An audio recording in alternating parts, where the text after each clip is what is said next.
આપણે જે શાસ્ત્ર પાઠન વાંચ્યું, બાઇબલ વાંચ્યું, એમાં માથેલ લખેલી સુવાર્તા 3જો અધ્યાય અને એની 1 થી તે માંડીને 12 સુધીની કલમ કેટલા લોકોએ પહેલી વખત વાંચી છે? કોઈ છે? બધાએ વાંચી છે.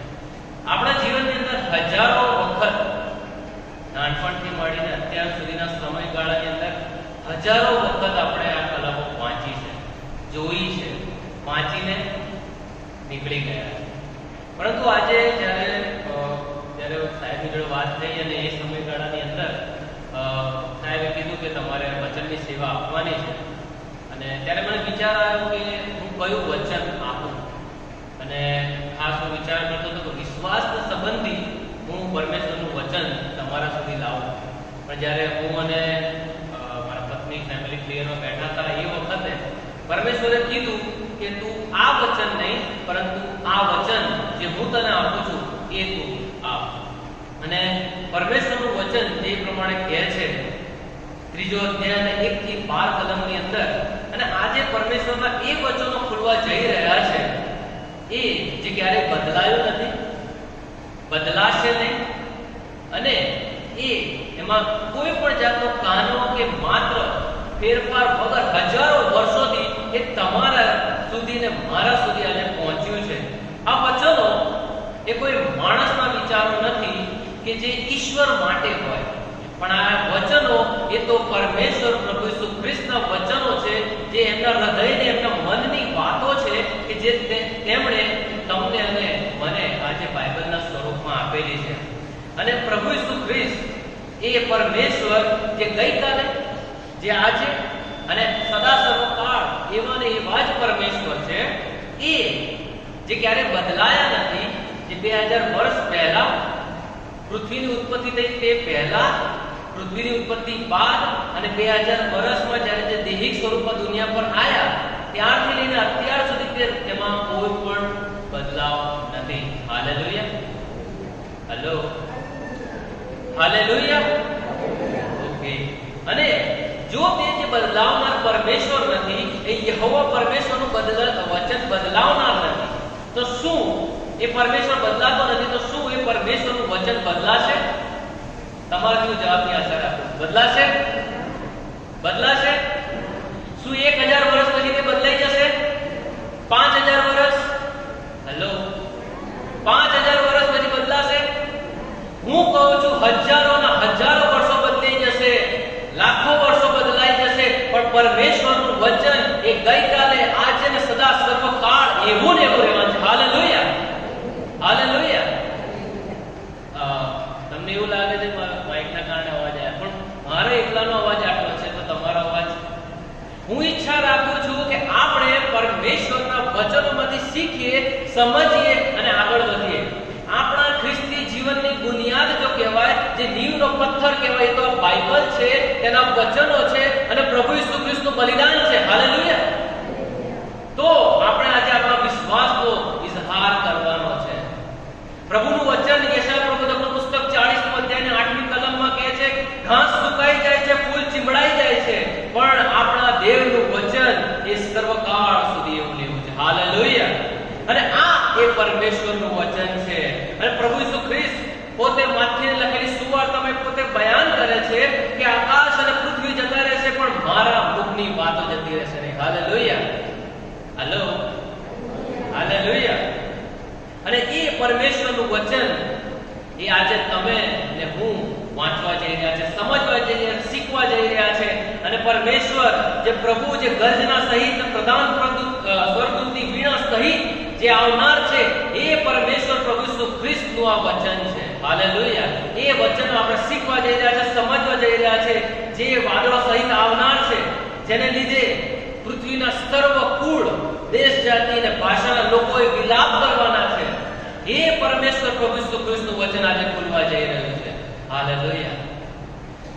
જે છે, જે હતા અને જે આવનાર છે, એ પરમેશ્વરનું વચન આજે તમે ને હું શીખવા જઈ રહ્યા છે. કેટલા લોકો તૈયાર છે? અમુક લોકો થોડાક તૈયાર છે, અમુક લોકો બહુ તૈયાર છે. કેટલા લોકો તૈયાર છે? આજે જ્યારે તમે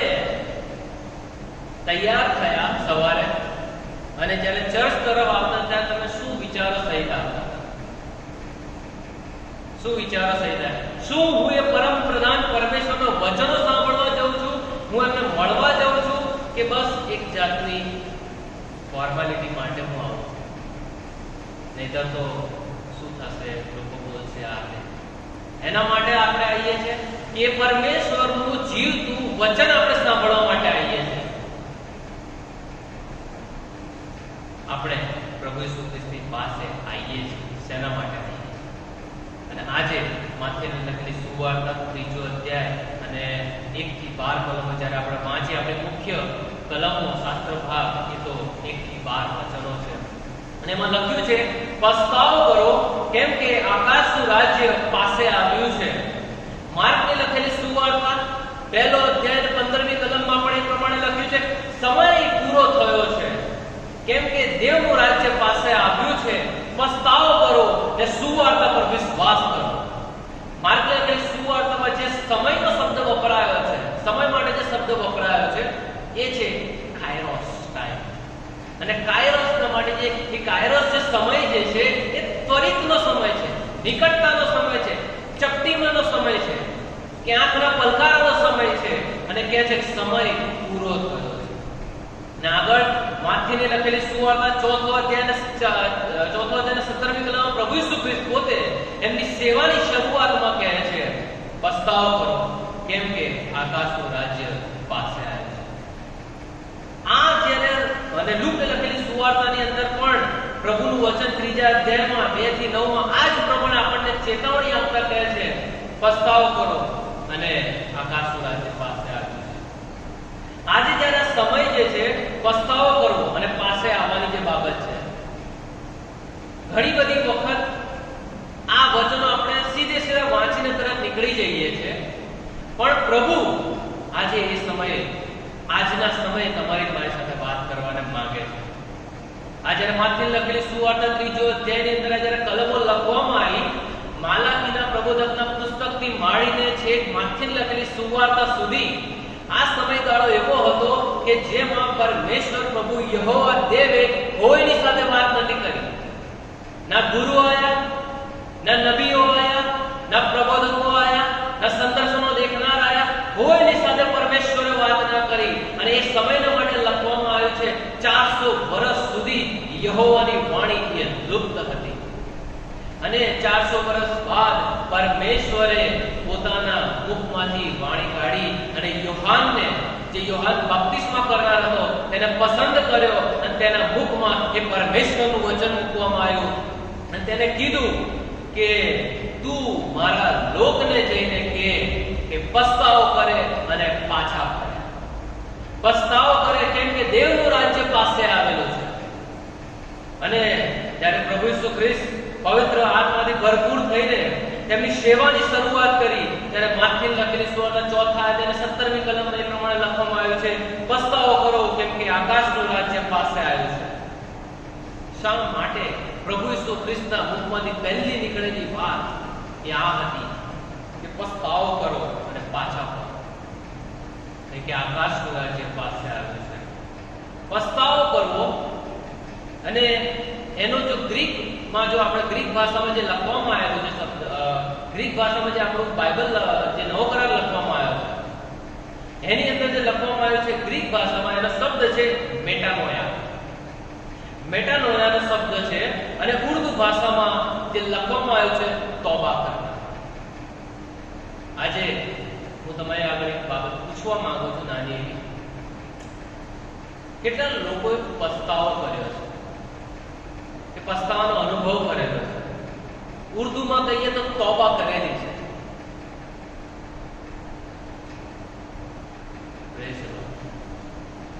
અને હવે બીજી વસ્તુ તમને પૂછવાનું, કેટલા લોકોએ પાપ કર્યું છે?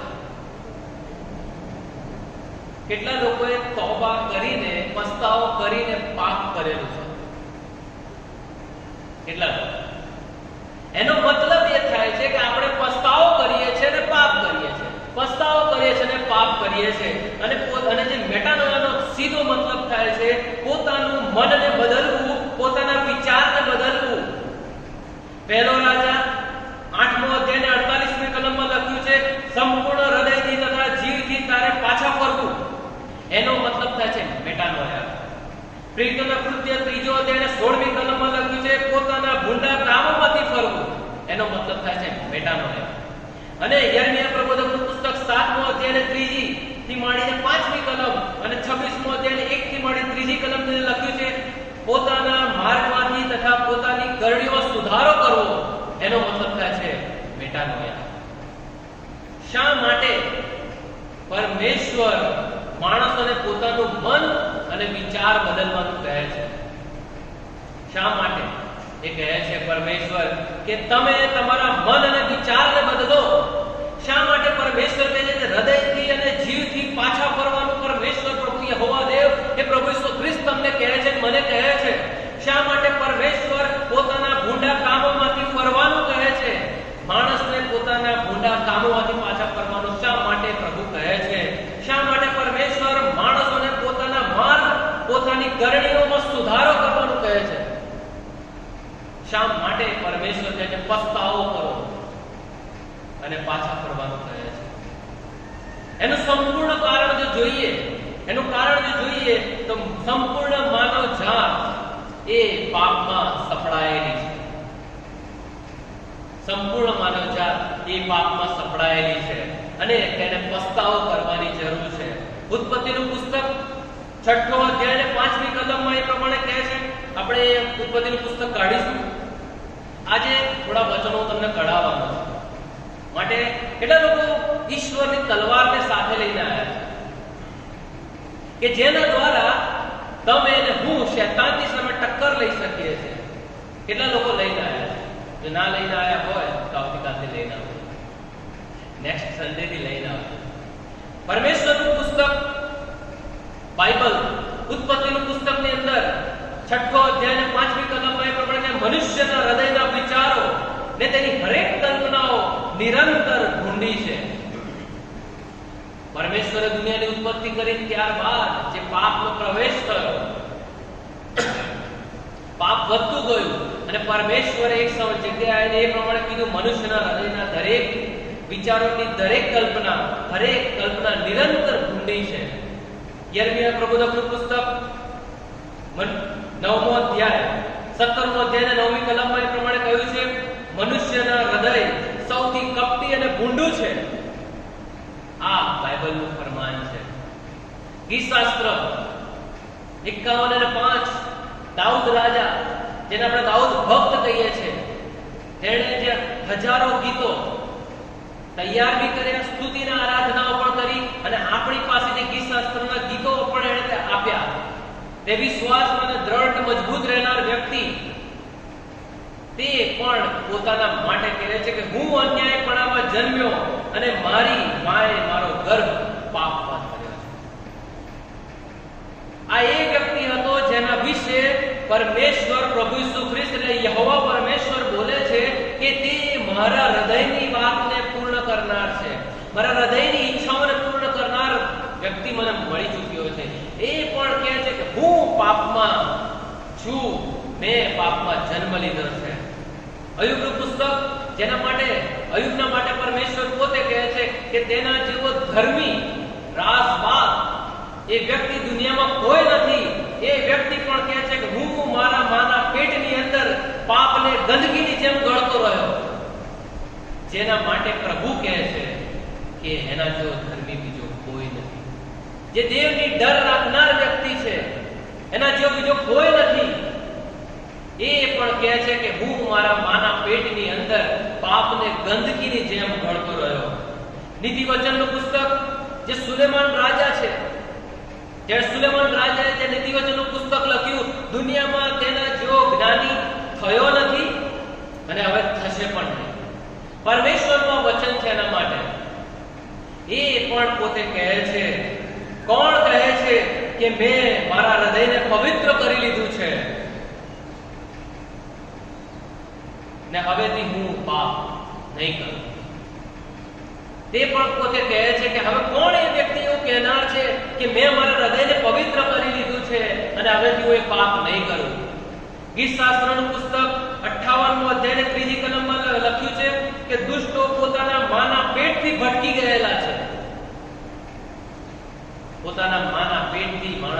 ભટકી ગયેલો હોય છે, એ પાપમાં સપડાઈ ગયેલો હોય છે. માટે પરમેશ્વર કહે છે પસ્તાવો કરો. અને રોમનોનો પત્ર 3 અધ્યાય 23મી કલમમાં લખ્યું છે કેમ કે સગળાએ પાપ કર્યું છે અને સગળા દેવના મહિમાથી અધૂરા છે. કારણ સંપૂર્ણ માનવજાત એ પાપમાં સપડાયેલી છે, એ પાપમાં ખદબદતી છે. આપણે જ્યારે હિન્દુસ્તાનમાં રહીએ છીએ, ભારત દેશની અંદર રહીએ છીએ, ભારતીય દર્શનશાસ્ત્રના 544 ધર્મશાસ્ત્રો છે. બૃહદારણ્યકોપનિષદ 6, 7, 8 ની અંદર આ પ્રાર્થના જે જ્ઞાની માણસો કહે છે કે અસુતોમાં સદગમે, તમસોમાં જ્યોતિર્ગમે, મૃત્યુમાં મૃતગમે. પરમેશ્વર અમે અસત્યની અંદર છે, પરમેશ્વર અમે અંધકારની અંદર છે, પ્રભુ અમે મૃત્યુની અંદર સપડાયેલા છે. પ્રભુ અમને બચાઈ લો, બચાવ અમારો કરો પ્રભુ. મનુસ્મૃતિ 2 અધ્યાયની અંદર હજારો વર્ષોથી આ પ્રાર્થનાઓ કરવામાં આવી રહી છે. પરમેશ્વરને પ્રાર્થના કરવામાં આવી રહી છે કે પાપમ પાપાત્મ પાપ કર્મ પાપ સંભવ પાપ પરિત્રાણ ત્રાહિમામ પુણ્ય રક્ષામ સર્વ પાપ હરે હરે.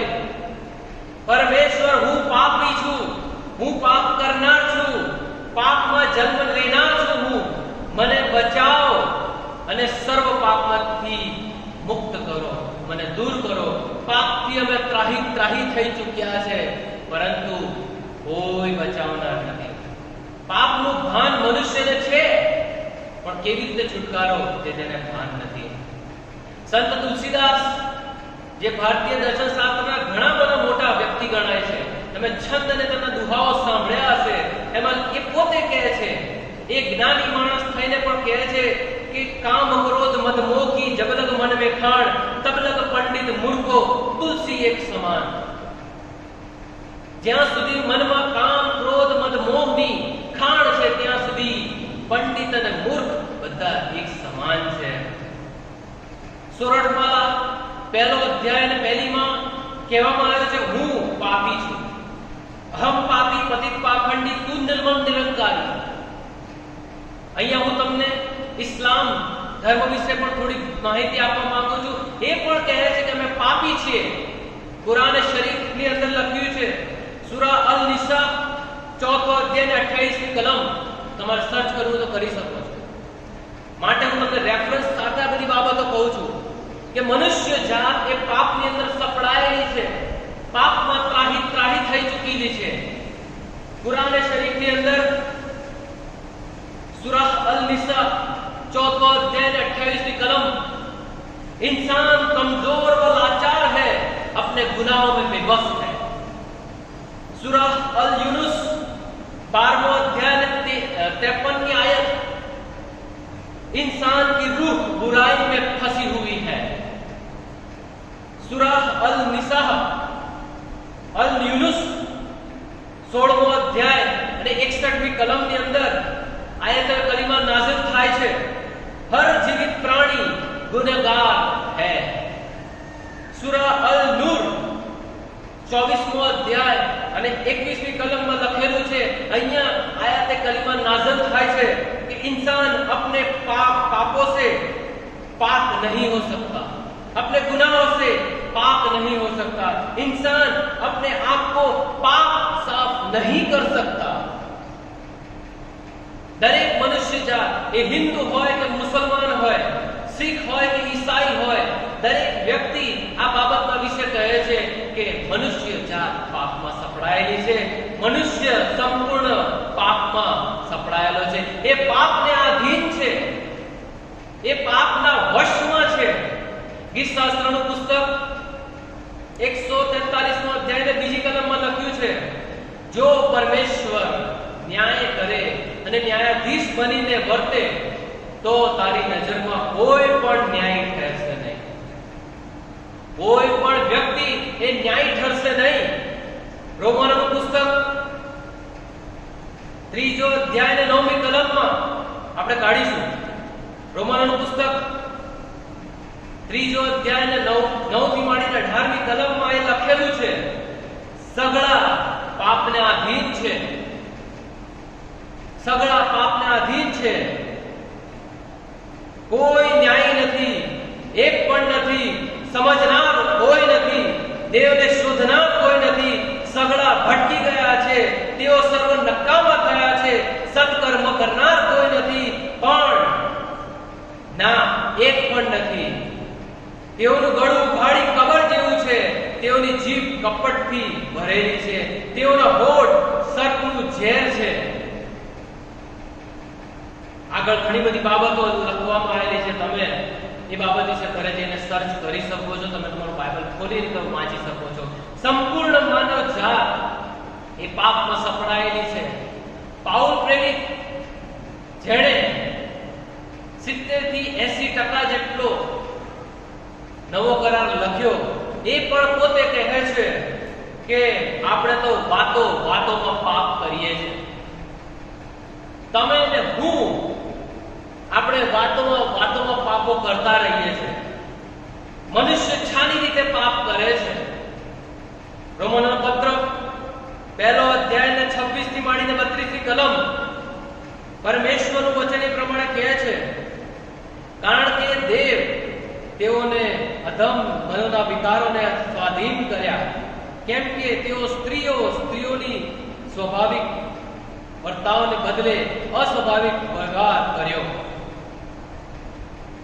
વાલાઓ, આ જો આખો અધ્યાય જો વાંચીએ તો સ્ત્રીઓની સાથે સંબંધોની અંદર છે. લેસ્બિયન રિલેશનશિપ ની અંદર આજે સ્ત્રીઓની સાથે વર્તણૂક કરી રહી છે. પુરુષોની સાથે કામાતુરપણાની અંદર એ પાપોમાં સપડાઈ રહેલા છે. સ્ત્રીઓ પ્રાણીઓની સાથે લગ્ન કરી રહી છે.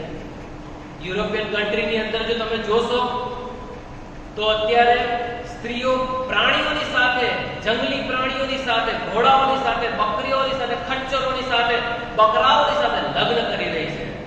પુરુષો પ્રાણીઓની સાથે લગ્ન કરી રહ્યા છે. પરમેશ્વરનું વચન એ પ્રમાણે કહે છે કે જે જીવ પાપ કરે તે માર્યો જાય. અને આજે એ વેસ્ટર્ન કલ્ચર આજે આ બાજુ પણ આવી રહ્યું છે. અને સગળી માનવ જાત એ પાપમાં સપડાયેલી છે. ગર્લફ્રેન્ડ અને બોયફ્રેન્ડ નું રિલેશનશિપ આવી ગયું છે. લિવ ઇન રિલેશનશિપ ના સમયગાળાની અંદર આપણે પસાર થઈ રહ્યા છે અને પાપ વિશે આપણે ઊંઘી રહ્યા છે. આપણે એ પાપ વિશે ઊંઘી રહ્યા છે. આપણે વાતોમાં પાપ કરીએ છીએ.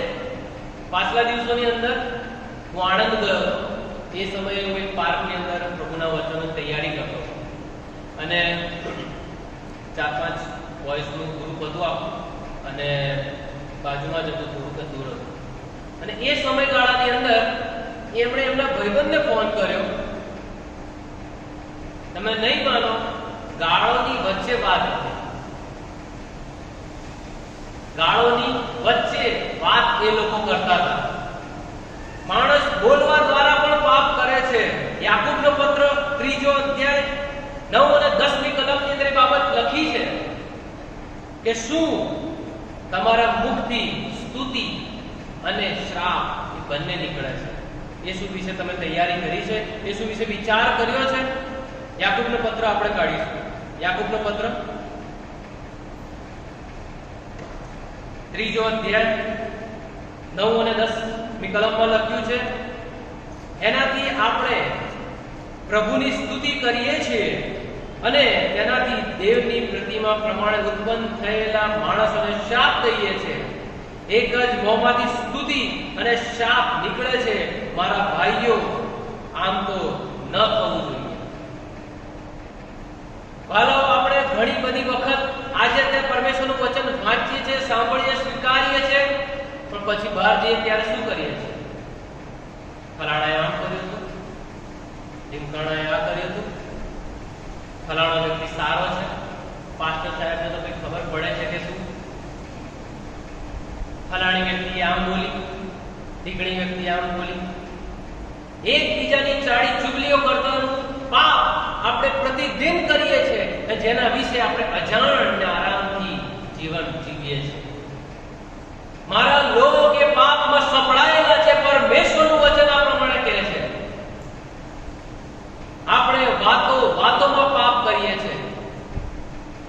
પીઠ પાછળ નિંદાનું ભયંકર પાપ કરીએ છીએ, આ પરમેશ્વર એ ચલાવનાર વ્યક્તિ નથી. અને આગળ પરમેશ્વરનું વચન, આપણે માણસ તો પોતાના કામો દ્વારા પણ પાપ કરીએ છે. માણસો પાપ કરે છે. ગલાતીઓનું પુસ્તક 5મો અધ્યાય અને 19 થી માંડીને 21 કલમો.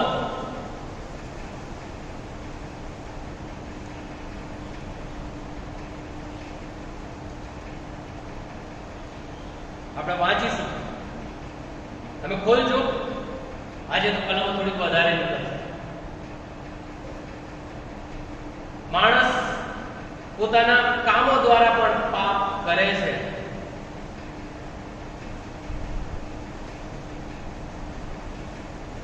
ગલાતીઓનો પત્ર 5મો અધ્યાય 19 કલમ, દેહના કામ તો ખુલ્લા છે, વ્યભિચાર, અપવિત્રતા, લંપટપણું, મૂર્તિ પૂજા, જાદુ, વેરભાવ, કજિયા કંકાસ, ઈર્ષ્યા, ક્રોધ, ખટપટ, કુસમ, પક્ષાપક્ષી, અદેખાય, છાપતાઈ, વિલાસ અને તેઓના જેવા કામો.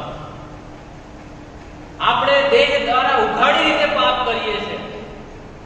પરમેશ્વરનું વચન એ બે ધારી તલવાર સમાન છે, જે બોલનાર અને સાંભળનાર બંનેને સ્પર્શે છે. આ વચન પહેલા મારા માટે છે, ત્યારબાદ એ તમારા માટે છે. કારણ કે પ્રભુનું વચન એ પ્રમાણે કહે છે કે જે પ્રબોધકો છે, કે જે વચનના સેવકો છે, એ શિક્ષણના ડબલ અધિકારી બનશે.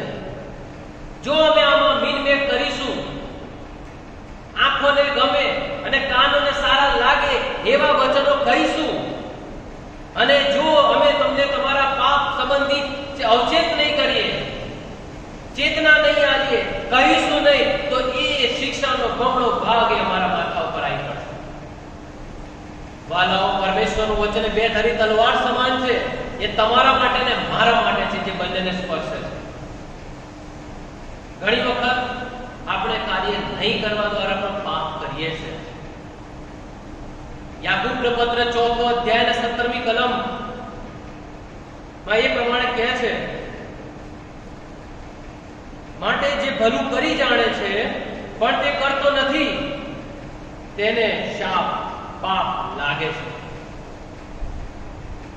ઘણી વખત તમારો મિત્ર, તમારા સગા શ્રેણીઓ હોય છે, એની જોડે કદાચ કોઈ અનબન થઈ ગઈ હોય, તમારા મિત્રની સાથે અનબન થઈ ગઈ હોય, અને તે મુસીબતમાં હોય, મુશ્કેલીમાં હોય, અને જો એ તમારી પાસે મદદ માંગે તો તમે અને હું ઘણી વખત મોં ફેરવી લઈએ. એ જ લાગો છે, બરાબર થવા દો એમ કરીને આપણે મોઢું ફેરવી લઈએ છીએ. પણ વાલાઓ, એમ નહીં કરવા દ્વારા પણ આપણે પાપ કરીએ છીએ. તમે અને હું પાપ કરીએ છીએ, કેમ કે આપણે એ મદદ કરવાનું ખબર છે. તમે ને હું એ કામ કરવા માટે સક્ષમ છે. પરમેશ્વરે સામર્થ્ય તમને આપ્યું છે કે તમે એની મદદ કરી શકો. પણ જો નથી કરતા તો તમે અને હું એ પાપના ભાગીદાર બનીએ છીએ. પરમેશ્વરનું વચન આ પ્રમાણે કહે છે. પરમેશ્વરનું વચન હજકીએલનું પુસ્તક 18મો અધ્યાય અને 4મી કલમ અને 20મી કલમમાં એ પ્રમાણે કહે છે, જે જીવ પાપ કરે તે માર્યો જાય છે. આપણને પાપની ગંભીરતા નથી. આપણને પાપની ગંભીરતા બિલકુલ રહી નથી, કેમ કે આપણે પાપની અંદર ઉતરી ગયેલા છે. આપણે એટલા અંદર ઉતરી ગયા છે કે પાપ જેવું લાગતું નથી. જ્યારે હું આણંદમાં હતો, જે મેં વાત કરી, એ જુવાન છોકરાઓ ગાળોની વચ્ચે વાતો કરતા હતા. એ એટલા પાપની અંદર ખરબદી ઉઠ્યા હતા કે તેમને પાપ જેવું લાગતું જ નથી. એ લોકો એમ જ સમજે છે, આજની જનરેશન, આજના લોકો, આજના મારા ભાઈ અને મારા મિત્રો એ પ્રમાણે સમજે છે કે આ તો સ્ટાઇલ છે. શૈતાને આપણને સ્ટાઇલની અંદર ફસાઈ દીધા છે. ઘણા લોકો આમ હાથ કરી યો કરતા હોય. કેટલા લોકો જોયું છે આ સિમ્બોલ? પ્રભુ માફ કરે આ સિમ્બોલ ના માટે. કેટલા લોકો આ યોનો સિમ્બોલ જોયો છે? પુલ કુલ દેખાવા માટે આ સિમ્બોલ વાપરે છે. જોયું છે કેટલા? હાથ ઊંચો કરજો ખાલી. આ સિમ્બોલ એ શૈતાનના ચર્ચના લોકો એકબીજાને સલામ આપવા માટે અને એકબીજા પર શ્રાપ મોકલવાના માટે કરે છે. અને આજે આનો મતલબ થયો છે યોગ. કુલ દેખાવાના માટે આજે આ બધી બાબતો થઈ રહી છે. ખૂબ દિવસ પરમેશ્વર સમય આવશે ત્યારે આપણે આ શૈતાની સિમ્બોલની ઉપર પણ આપણે લઈશું અને સિમ્બોલ એના મીનિંગ શું થાય છે એના વિશે પણ આપણે લઈશું. પણ આજે એ સમય નથી. રોમનોનો પત્ર 6ઠ્ઠો અધ્યાય 23મી કલમમાં કહે છે પાપનો મુસારો મરણ છે. અને સૌથી ભયાનક વાત તો એ છે કે તમે અને હું એ પાપ વિશે જાણીએ છીએ. આપણે જાણી જોઈને પાપ કરીએ. ઘણા લોકો એમ કહે છે પ્રાર્થનાની અંદર પ્રભુ જાણતા અજાણતા થયેલા સર્વ પાપોની માફી આપે. વાલા એક ખાસ વાત તમને કહું, આપણે 99.9999% જાણી લઈએ પાપ. અને આપણે જાણતા હોવા છતાં પણ એ પાપ કરીએ છીએ. ઘણી મેં તો જવા દે હમણાં જૂનું મારું પેલું આવી જશે હજી છે તો ખરું અંદર જૂનું. હમણાં મારું જૂનું પેલું આવી જશે ને તો પેલું કરી નાખીશ. મારા માટે પણ એવું છે. પણ હજી માણસનો જૂનો સ્વભાવ એ અંદર પાપરૂપી સ્વભાવ એ આદમનો ડીએનએ આપણી અંદર છે અને પાપ વિશે ભાન હોવા છતાં જાણતા હોવા છતાં આપણે એ પાપ કરીએ છીએ. લુકની લખેલી સુવાર્તા 13મો અધ્યાય 3જી કલમ પ્રભુ ઈસુ ખ્રિસ્ત કહે છે આ વાત જે છે, જે હતા અને જે આવનાર છે એ પરમેશ્વર પોતે બોલે છે. જેના મુખમાંથી ચોખ્ખી પાણીદાર બેધારી તલવાર નીકળે છે, જેની આંખો અગ્નિ સમાન છે, એ પરમેશ્વરના વચનો છે. એ કહે છે જો તમે પસ્તાવો કરશો નહીં તો તમે સર્વ તેજ પ્રમાણે નાશ પામશો. તેજ પ્રમાણે તમે અને હું નાશ પામશો. હજકીએલ પ્રબોધકનું પુસ્તક 33મો અધ્યાય અને 11મી કલમમાં કહે છે પ્રભુ યહોવા કહે છે મારા જીવના સમ દુષ્ટ માણસના મોતથી મને કોઈ આનંદ થતો નથી. પ્રભુ કોઈ રાજી નથી થતા કેમ કે તમે ને હું એના હાથની રચના છે. તમે ને હું આજે પાપમાં સપડાયેલા છે, દુષ્ટ માણસ બની ગયા છે. પણ જ્યારે આપણો જીવ જાય છે, મોત થાય છે, પરમેશ્વર કહે છે મારા જીવના સ્તંભ, એ કે એમની ઉપર કોઈ છે નહીં. માટે પરમેશ્વર કહે છે, પ્રભુ યહોવા દેવ એલોહિમ પરમેશ્વર કહે છે, એ એલ શદાય પરમેશ્વર કહે છે, એ સૈન્યનો દેવ યહોવા કહે છે મારા જીવના સ્તંભ, મને કોઈ આનંદ થતો નથી. પણ દુષ્ટ માણસ પોતાના દુરાચરણથી ફરે અને જીવતો રહે તેમાં મને આનંદ થાય છે. Hallelujah, hallelujah. પરમેશ્વર કહે છે દુષ્ટ માણસ પોતાના પાપમાંથી ફરે, પોતાની દુષ્ટતા મૂકી દે, એમાં મને આનંદ છે અને જીવતો રહે તેમાં મને આનંદ છે. બીજો પિત્તર 3જો અધ્યાય અને 9મી કલમમાં એ પ્રમાણે લખ્યું છે કોઈનો નાશ ન થાય એમ નહીં, કોઈનો નાશ થાય એમ નહીં, પણ સઘળા પશ્ચાતાપ કરે એવું ઈચ્છીને પ્રભુ તમારા વિશે ધીરજ ધરે છે. હાલેલુયા. ઘણી વખત આટલા બધા પાપોને જોઈને આપણે વિચાર કરતા હોય કે પ્રભુ આટલી બધી અધમતા છે, આટલી બધી દુષ્ટતા છે, પ્રભુ આટલા બધા પાપ વધી ગયા છે, ગે રિલેશનશિપ આવી ગયું છે, લેસ્બિયનશિપ આવી ગયું છે, લિવ ઇન રિલેશનશિપ આવી ગયું છે. એન્જોયના માટે પતિ પત્નીઓ અલગ થઈ રહ્યા છે, છૂટાછેડા થઈ રહ્યા છે અને આટલા બધા પાપ વધી રહ્યા છે, પરમેશ્વરના નિયમો તોડી રહ્યા છે. પણ પ્રભુ શા માટે કોપાયમાન થતા નથી? પ્રભુનું વચન બીજો પિત્તર 3જો અધ્યાય 9મી કલમમાં કહે છે પ્રભુ તમારા વિશે ધીરજ ધરે છે. એ ધીરજનો મતલબ ઘણી વખત આપણે ઊંધો કાઢી લે છે કે પ્રભુ હવે આવશે નહીં. આજે આ નવી કલ્ટ બહાર નીકળ્યો છે કે પ્રભુ ઈસુ ખ્રિસ્ત આવવાના નથી. હવે પણ આપણો પ્રભુ ધીરજ ધરીને બેઠો છે તમારા વિશે અને મારા વિશે. એ ધીરજ ધરીને બેઠો છે. માણસ પોતાના પાપમાંથી ફરે માટે પ્રભુ ઈસુ ખ્રિસ્ત પરમેશ્વર પ્રભુ કહે છે પસ્તાવો કરો, પાછા ફરો, આકાશનું રાજ્ય પાસે આવ્યું છે અને સુવાર્તા ઉપર તમે વિશ્વાસ કરો, સુવાર્તા પર વિશ્વાસ કરો. એ પ્રમાણે પ્રભુ પરમેશ્વર કહે છે. માથેની લખેલી સુવાર્તા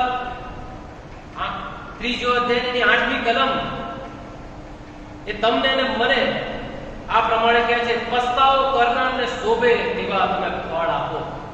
અત્યાર સુધી આપણે વિચાર કર્યો આપણે પાપી છીએ, પસ્તાવો કરવાની જરૂર છે અને પસ્તાવાથી આપણું સમાધાન ઈશ્વરની સાથે થશે. અને આગળ માથે લખેલી સુવાર્તાની અંદર 8મી કલમમાં લખ્યું છે કે પસ્તાવો કરનારને શોભે તેવા તમે ફળ આપો. લુકની લખેલી સુવાર્તા 15મો અધ્યાય 18 થી 21મી કલમની અંદર આપણે ઉડાવ દીકરાનું ઉદાહરણ જોઈએ છીએ. ઉડાવ દીકરોના વિશે દરેક લોકો જાણે છે. દરેક લોકોએ નાનપણથી VBS થી જ એની વાર્તાઓ સાંભળતા આવ્યા છે. બરાબર ને? હેલો,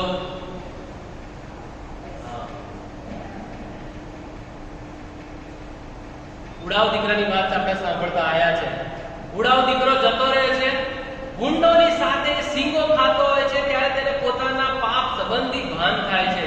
એ પશ્ચાતાપ કરે છે અને પોતે કહે છે કે હું મારા બાપની પાસે પાછો જઈશ. એ પશ્ચાતાપ કર્યો એણે અને એ પાછો વળ્યો. એ પોતાના ગુંડા કામ છોડી દીધા. એ વિદેશ જતો રહ્યો પણ પોતાના બાપના ઘરે પાછો આવ્યો. પશ્ચાતાપ કરે છે, પસ્તાવો કરે છે અને પાછો ફરે છે. માથેની લખેલી સુવાર્તા 21મો અધ્યાય 28 થી માંડીને 32 કલમની અંદર આપણે દ્રાક્ષાવાડીનું દ્રષ્ટાંત જોઈએ છે. એક બાપને 2 દીકરા હોય છે અને બાપ પોતાના એક દીકરાને કહે છે કે મારા દીકરા તું દ્રાક્ષાવાડીમાં જા. અને એનો દીકરો કહે છે કે હું નથી જવાનો, હું નહીં જાઉં. એવી જ રીતે બાપ પોતાના બીજા દીકરાને કહે છે કે મારા દીકરા તું દ્રાક્ષાવાડીમાં જા. પણ એનો દીકરો કહે છે કે હા હું જઈશ, પણ જતો નથી. પણ પહેલા દીકરા જ્યારે કહેવામાં આવ્યું કે તું જા અને એ કહે છે હું નહીં જાઉં, પાછળથી તેને પસ્તાવો થયો, દુઃખ લાગ્યું અને તે જાય છે. એ વ્યક્તિ, એ દીકરો જાય છે, પસ્તાવો થાય છે. તેને તમે ધ્યાનથી વાંચો ત્યાં લખ્યું છે પસ્તાવો થાય છે અને તે જાય છે. પરમેશ્વર એ જ પસ્તાવો તમારી અને મારી પાસે માંગે છે. પસ્તાવાને શોભે તેવા ફળ આપો. માટે મેં તમને કીધું કેટલા લોકોએ પસ્તાવો કર્યો છે, કેટલા લોકોએ પસ્તાવો કર્યા પછી પાપ કર્યું છે. શું આપણે પાપ કર્યા પછી પસ્તાવો કરીએ છીએ? એ ખરા અંતકરણથી પસ્તાવો કરીએ છીએ? પસ્તાવો કરવાનો મતલબ પાછા ફરવું થાય છે. યુ ટર્ન લઈ લેવાની બાબત એ પસ્તાવો કરવાની બાબત છે. અને આગળ જો આપણે જોઈએ માથે લખેલી સુવાર્તા 3 અધ્યાય 9મી કલમ, અને તમારા મનમાં એમ કહેવાનું ન ધારો કે ઇબ્રાહીમ અમારો બાપ છે, અબ્રાહમ અમારો બાપ છે, કેમ કે હું તમને કહું છું કે આ પથ્થરમાંથી દેવ ઇબ્રાહીમને સારો છોકરા ઉત્પન્ન કરી શકે છે. એ વખતે યહૂદી લોકો એ બાબત વિશે ચોક્કસ હતા કે ઇબ્રાહીમ અમારો બાપ છે, માટે અમને જે સ્વર્ગનું રાજ્ય છે એ વારસામાં મળી ગયું છે. પણ પ્રભુનું વચન આજે કહે છે કે મનમાં એવો કહેવાનું ન ધારો, કેમ કે તમારા મનમાં કહેવાનું એમ ન ધારો કે ઇબ્રાહીમ અમારો બાપ છે. એવી જ રીતે માથેની લખેલી સુવાર્તા 7મો અધ્યાય આપણે કાઢીશું. માથેની લખેલી સુવાર્તા 7મો અધ્યાય 21 થી માંડીને 23મી કલમ.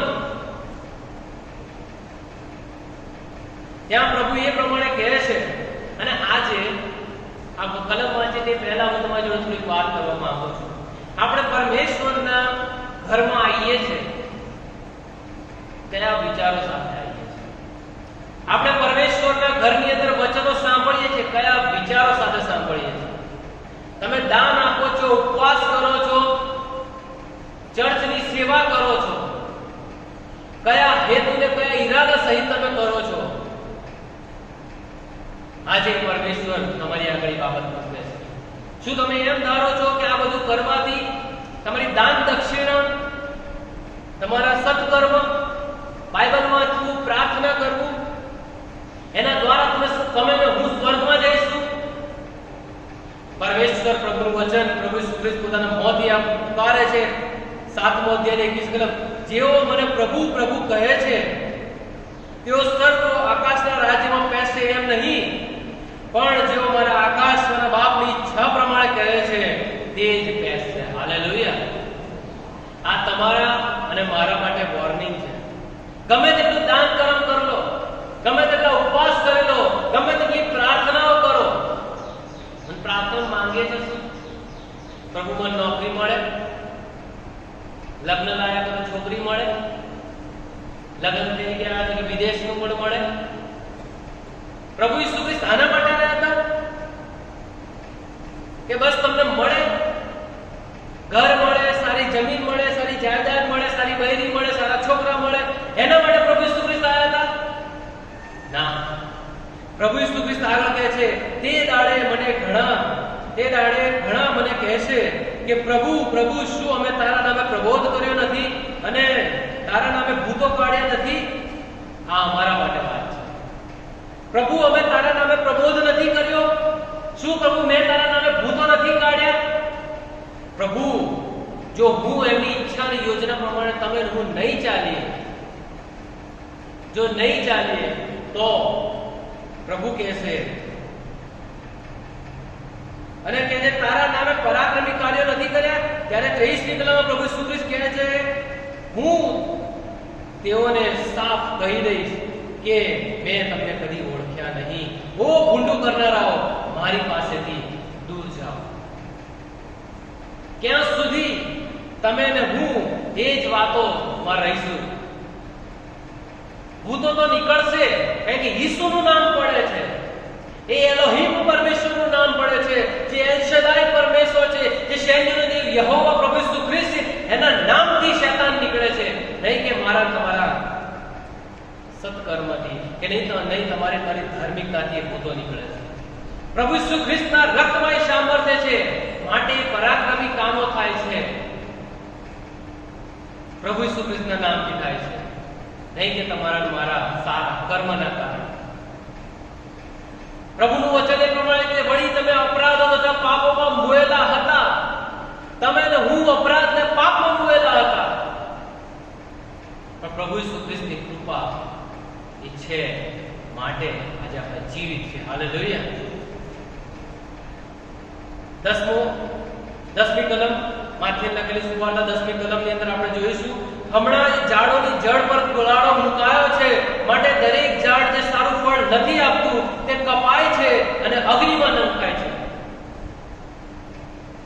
હમણાં જ ઝાડોની જળ પર કુલાડો મુકાયો છે. તમે તમારું જીવન પ્રભુ ઈસુ ખ્રિસ્તને સોંપ્યું. પ્રેઝ ધ લોર્ડ ને હાલેલુયા. ઈસુ પ્રભુનો આશીર્વાદ તમારા પર આવ્યો. એ મસીહના આશીર્વાદ પેઢી દર પેઢી તમે આગળ વધતા રહ્યા, અને ત્યાર પછી શું સમય આવ્યો? આજનો એ સમય છે કે ઘણા બધા લોકો, માફ કરજો, આ મંડળીના પણ ઘણા બધા લોકો, બીજી મંડળીઓના પણ ઘણા બધા લોકો એ ઈસુ પ્રભુને છોડીને એ આશીર્વાદને પકડીને બેસી ગયા છે. માટે આજે તમારા અને મારા ઘરની પરિસ્થિતિઓ બદલાતી રહી છે. એ ખ્રિસ્તમય વાતાવરણ ઊભું નથી થતું, અને પ્રભુ એ બાબત વિશે તમને આજે સચેત કરે છે. એ આશીર્વાદો લઈને બેસી રહ્યા છે. આશીર્વાદ આપનારને મૂકી દીધો, પણ આશીર્વાદો મારે જોઈએ છે.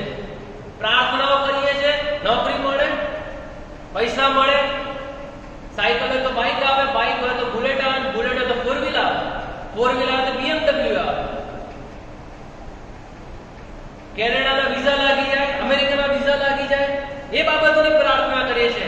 કેટલા લોકો આજે તમારા અને મારી મધ્ય છે કે જે આત્માથી, સત્યતાથી જીવન જીવવા માટે પ્રાર્થના કરે છે.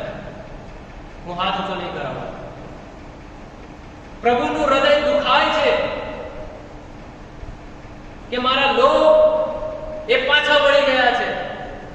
યશાયા પ્રબોધકના પુસ્તકની અંદર યશાયા પ્રબોધક શરૂઆત સમયમાં જ કહે છે ગધેડો અને બળદ વિશેની વાત કહે છે. આપણે ગાડીએ યશાયા પ્રબોધકનું પુસ્તક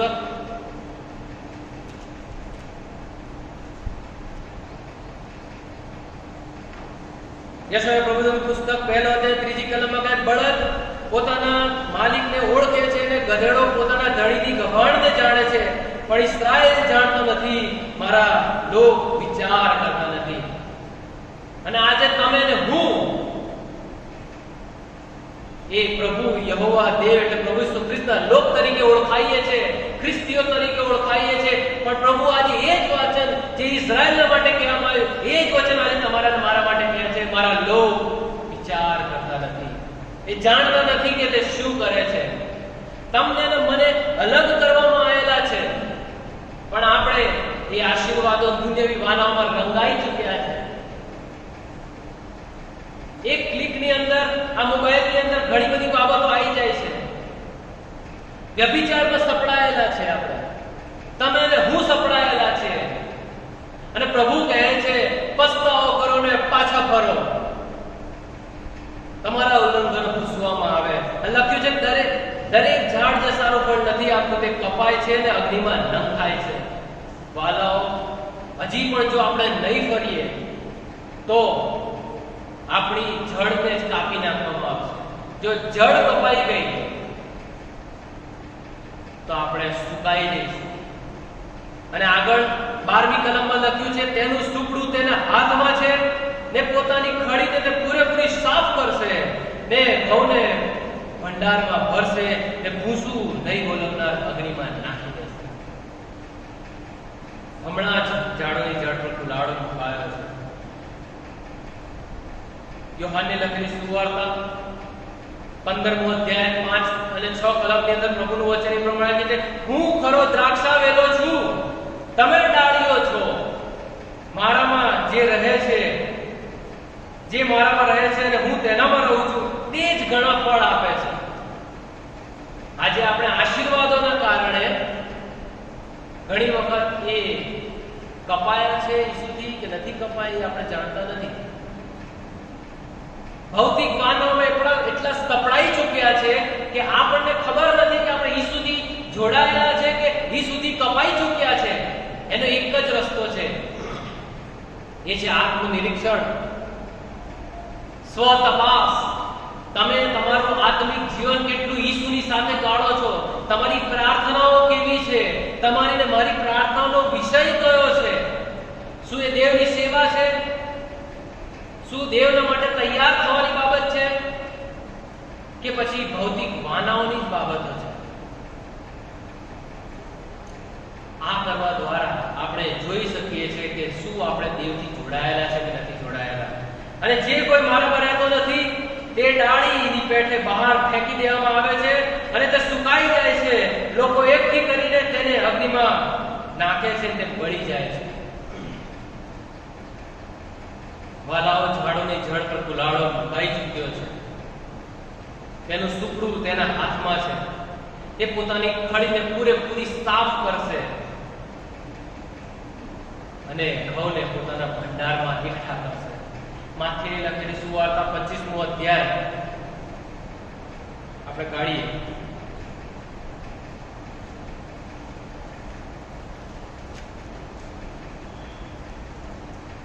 નો અધ્યાય 32, 33 અને 34ની કલમ.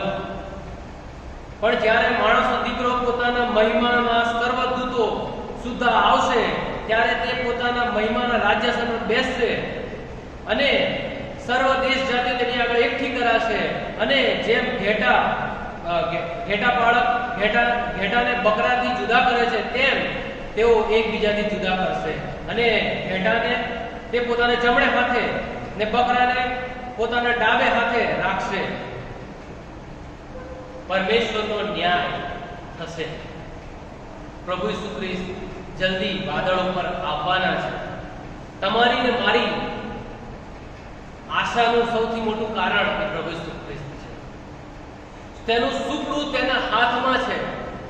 જ્યારે ઘઉં બહુ બધા એકઠા કરવામાં આવેલા હોય ત્યારે સુપડા દ્વારા તેને છંટકાવવામાં આવે. શું કહે? આપણે જે બહેનો છે એ વધારે સારી જવા ઝાટકવામાં આવશે.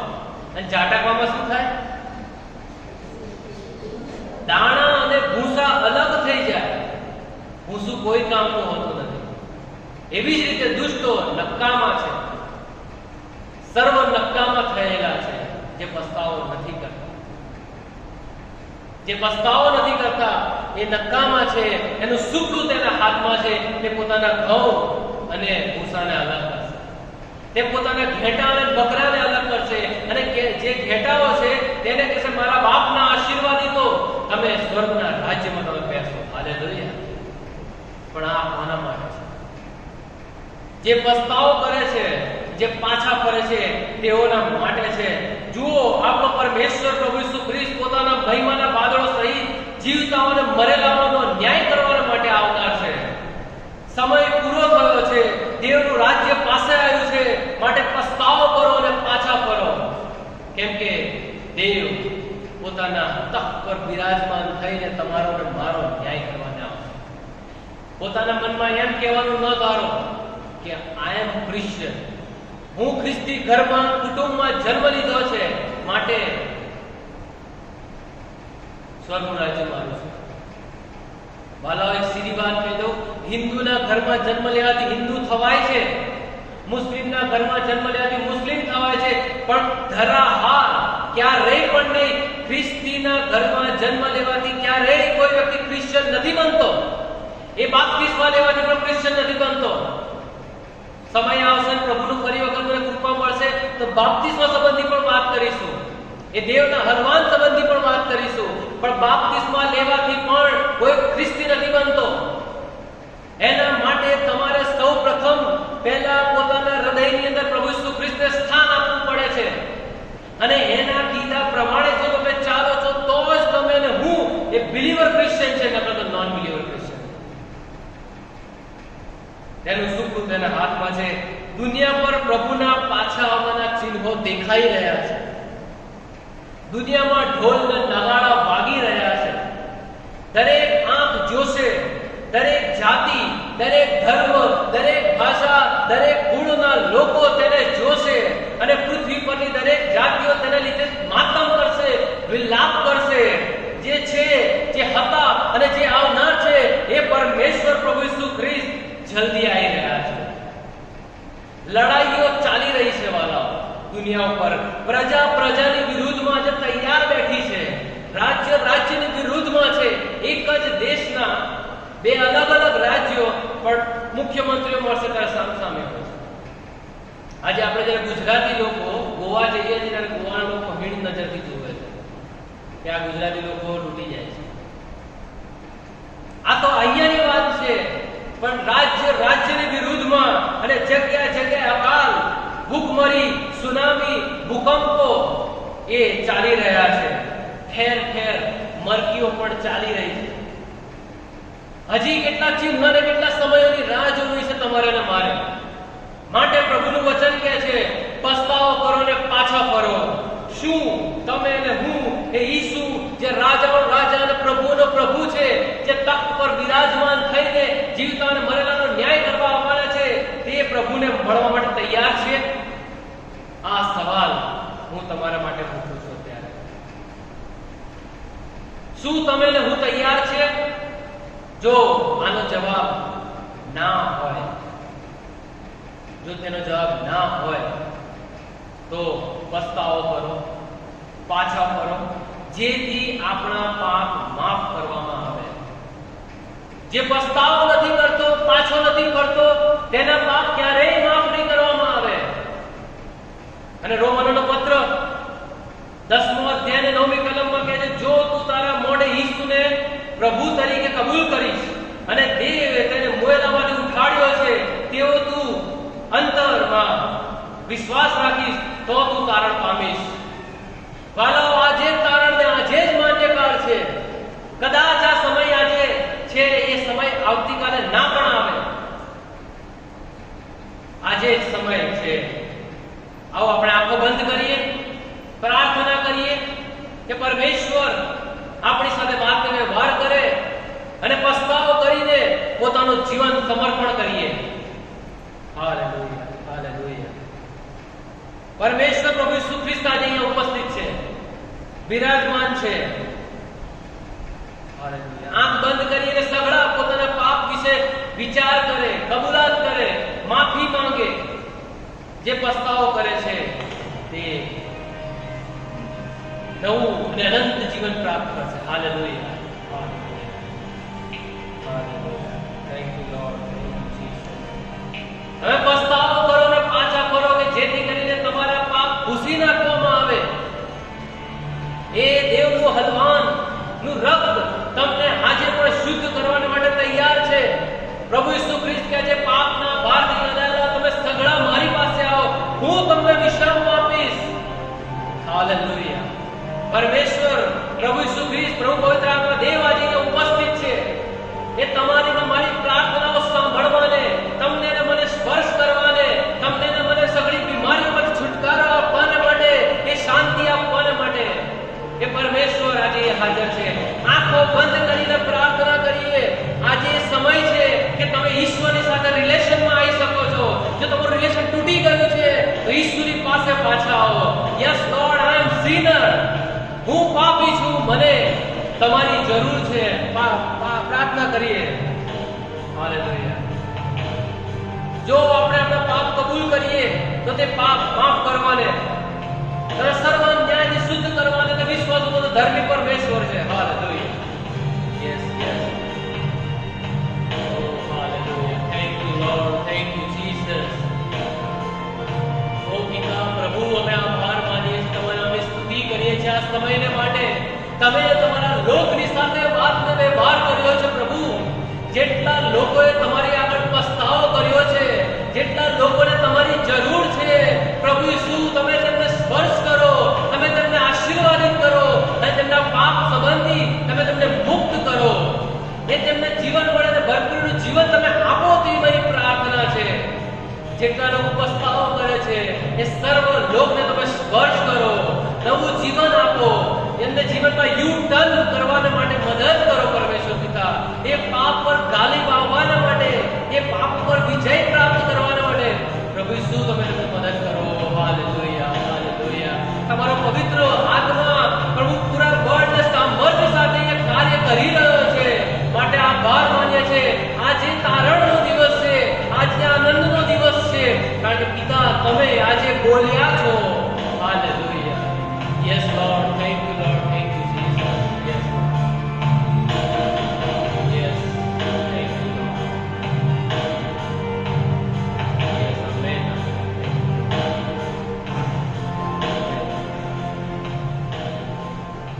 Thank you. વચનની સેવાને માટે પ્રભુના સેવકનો આભાર માનું છું. ભજન સંગ્રહમાંથી ગીત નંબર 341 ગાઈશું. ત્યારે દાસ પ્રભુની સેવા કરીશું. ગીત નંબર 341.